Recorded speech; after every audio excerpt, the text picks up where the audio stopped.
Our next step in our solving of right triangles is going to be using trigonometric ratios to find angles.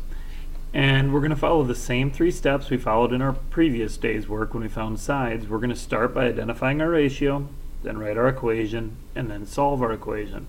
However, we're going to have to add a new kind of solving step here. It'll be a review again. Most of you have done this before, but it's important to understand the why of why things are working the way they are. So let's look at our first example here. If we have a situation such as this, where you have a right triangle, and you notice that little circle with a little kind of loop through the top of it, that is what's called theta. That's a Greek letter, just like pi is a Greek letter, alpha is a Greek letter. Theta is a Greek letter we use for angles in trigonometry. So you'll often see your picture drawn where if we're looking for an angle, rather than putting an x in there, you'll see theta as your variable. And so what we have in this situation is, again, the same as yesterday. We're going to look at our triangle and say, what information do I have? I have a side from theta, I have an opposite side, and 20 is the hypotenuse. So I have opposite to hypotenuse.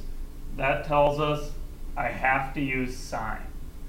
From there, we write our equation, the sine of the angle. In this case, we don't know what the angle is, so we put our variable in there, equals opposite over hypotenuse. Now we run into a problem because we don't know how to solve this. We've solved, yesterday we did a lot of solving where you multiplied by the bottom, things like that. But in this case, the variable is already on the left side of the equation. I don't want to move more stuff over there. I want my answer to look like this. Theta equals. Well, how we get that, in order to figure that out, we have to go back a long, long time ago when you first studied basic algebra and we solved equations like this. And at this point, when you see this, most everyone in the room is going to think, oh, I add 11 right away. That's an instant reaction that's been pounded into your head. Well, the reason why we do that is we're trying to get rid of the 11, correct? We want that negative 11 to become a 0, so we add 11 in order to make it go away. Those are what we call inverse operations. So if we look back at our problem back here, our inverse operation we need something to make sine go away. We want it to be just theta. And to do that, we use what's called the inverse sine. So we're going to do the inverse sine to both sides of the equation.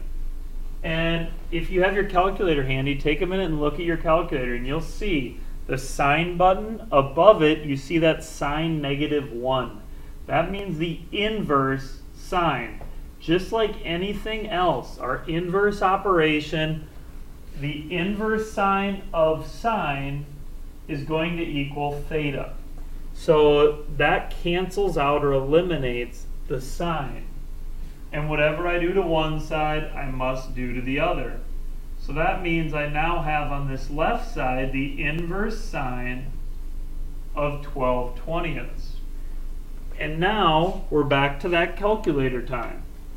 What you see on your screen, you can type into your calculator exactly 12/20ths and take the inverse sine of that. So you just type in second sine 12 divided by 20, and you see that the angle is 36.9 degrees. So finding angles, you will always use the inverse button. That is something you need to have written down in your notes or something you need to remember in your head. Whenever you're looking for an angle, you're not going to use the original ratio. You're going to use the inverse ratio, whether it be sine, cosine, or tangent. You will use the inverse in order to find an angle. All right, hopefully this is clear and you'll be able to take care of this tomorrow. All right, we'll see you tomorrow.